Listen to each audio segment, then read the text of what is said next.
Bonjour amis milanistes et bienvenue sur ma chaîne YouTube Julien Rossoneri officiel. Alors de quoi on va parler aujourd'hui? On va parler de la conférence de presse post-partie de Milan-Pisa, le match qui s'est déroulé vendredi à San Siro. On va parler aussi de statistiques, on parlera des notes des joueurs et je vous donnerai aussi mon avis par rapport à tout ça. Alors, avant de commencer cette vidéo, je vous demanderai tout simplement de lâcher un petit like, mettre un petit commentaire et vous abonner à ma chaîne. Merci d'avance. Commençons. Désolé, j'ai un petit peu l'avant enroué.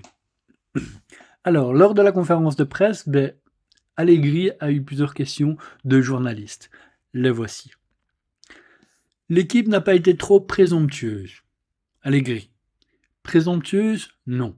Disons qu'après le 1-0, cela semblait plus facile que prévu. Mais les matchs faciles ne le sont jamais. Quand vous avez le contrôle des matchs, vous devez marquer des buts.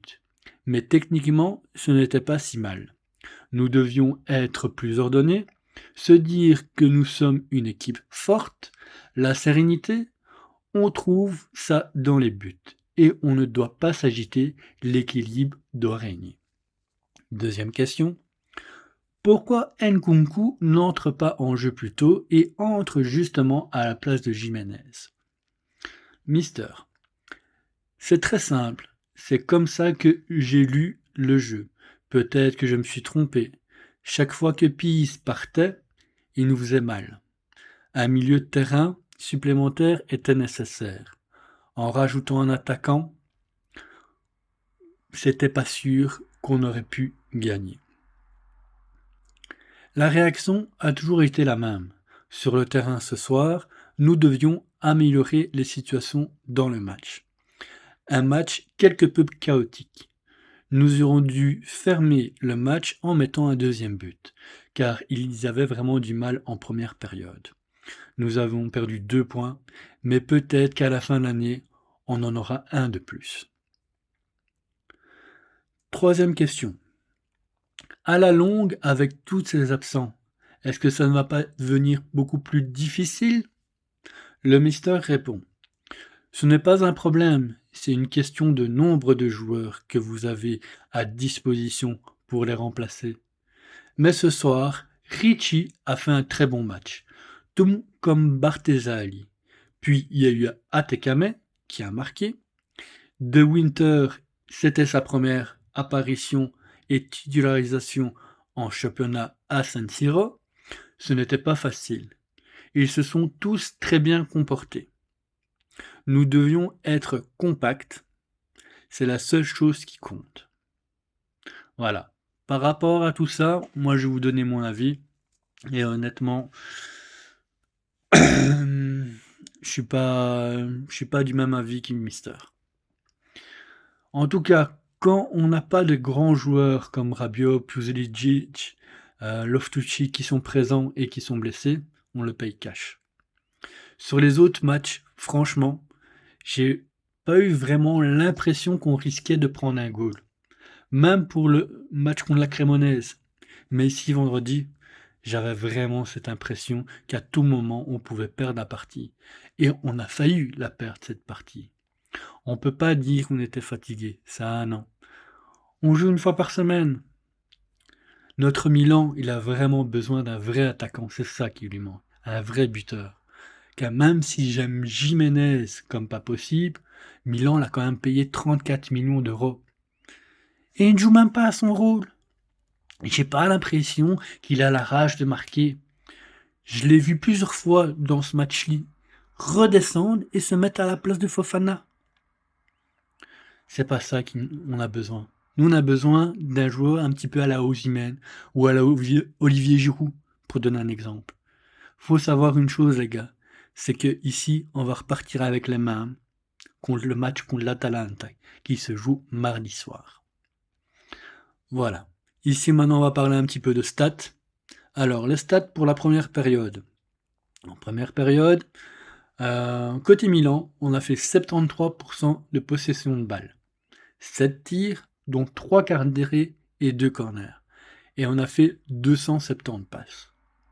Du côté des Pise, 2 tirs, dont 1 cadré et un seul corner. À la deuxième période, 62% de possession de balle, 13 tirs, seulement 4 cadrés et 4 corners pour le Milan. Côté Pisa, 6 tirs, dont 2 cadrés, dont 1 corner. 2 cadrés, tout simplement, c'est les 2 cadrés, c'est les 2 goals. Passons aux notes de joueurs. Alors, Mike Maignan, je lui donnerai un 6. Il a fait quand même un bel arrêt, une belle parade, même si après l'action de cette parade a été stoppée à cause du penalty. De Winter, 5. Il a fait pas mal d'erreurs. En plus, il y a eu la main qui a valu justement le penalty, même si pour moi, elle était franchement limite et c'est encore à discuter et on en entendra reparler plus tard. Gabia, 6. Il a fait son taf. Mais ce qui m'a énervé le plus, c'est un joueur de Pisa qui est arrivé et qui lui a foncé dessus. Il se préoccupait même pas du ballon. Et à cause de ça, est arrivé le 1-2. Pour moi, le but il n'est pas valable. Il y a vraiment une faute flagrante sur Gabia. Continuons. Pavlovic, moi je lui mets 6,5. Car pour moi, ça a été l'un des meilleurs défenseurs de cette soirée. Modric, 6,5 aussi. Je l'ai trouvé un peu plus fatigué, moins impressionnant, moins impactant. Il a 40 ans aussi. Après, Sam Lakers. Pardon. Sam Lakers, je lui ai donné 7. Je ne l'ai pas vu arrêter de courir une seule seconde. Il allait dans tous les coins. L'un des joueurs qui a le plus couru sur le terrain ce jour-là. Il nous a fait une très belle action avec un slalom entre 4 joueurs et un tir qui est passé à un cheveu du poteau. Passons à Fofana, 6,5. Il a fait de belles choses avec de belles interventions mais aussi quelques petites erreurs. Richie, note la plus pire pour moi. Je lui ai mis un 5 car il a toujours cette tendance à faire passer les balles vers l'arrière alors que c'est un jeu vers l'avant qu'il devrait faire. À cause de ça, ça a vraiment dégraissé sa prestation. Même s'il avait l'opportunité de faire des passes plus vers l'avant, plus verticalement, il a vraiment été en dessous de tout le monde. Après, il y avait Bartesagli. Bartesagli, moi je lui donne un 6,5. Car franchement, il a bien coupé les lignes de passe, il a été solide, il a fait quelques beaux centres bien réussis. Deuxième mauvaise note de la soirée, Jiménez. 5. Pourquoi 5? Il a eu une frappe et il n'a même pas cadré. S'il aurait été pas là, franchement, ça aurait été pareil. On aurait fait le même résultat. Il n'a pas eu d'impact au niveau de l'attaque. Comme je disais au début de ma vidéo, il manque vraiment de rage devant le goal. J'ai pas l'impression qu'il veut vraiment marquer. Sur ce match-là, il n'arrêtait pas de redescendre et il revenait à la position de Fofana. Alors t'es pas un milieu de terrain, mec. T'es un attaquant, tu dois les manger, les goals. Tu dois les manger. C'est pas possible autrement. Après, Léao, je lui ai mis un petit 7. Pourquoi? Parce que, à part le goal qu'il a mis, et une occasion franche qu'il a gâchée, je l'ai trouvé vraiment limite nonchalant. Comme s'il n'avait plus rien à gagner, en fait. Après, passons à ceux qui sont rentrés en cours de match. À Tekame, je lui ai mis un 6 pour lui.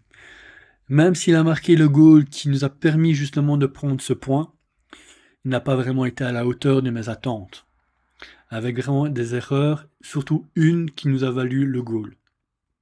Nkunku, pour lui, ce sera un 6 aussi. Il n'a pas vraiment eu d'impact quand il est rentré dans le jeu. Il a eu seulement une belle occasion devant le goal qu'il a raté totalement. Et je finirai par notre Mister Allegri. Je lui ai mis un 6. Pour moi, il n'a pas bien préparé le match. Il aurait dû mieux préparer ça pour nous donner la certitude de la victoire. Voilà. Si vous avez aimé ma vidéo, n'hésitez pas à me laisser un petit like, mettre un petit commentaire pour me dire ce que vous en pensez et vous abonner à ma chaîne. En tout cas, merci de m'avoir regardé. Je vous souhaite une belle journée et Forza Milan, per sempre.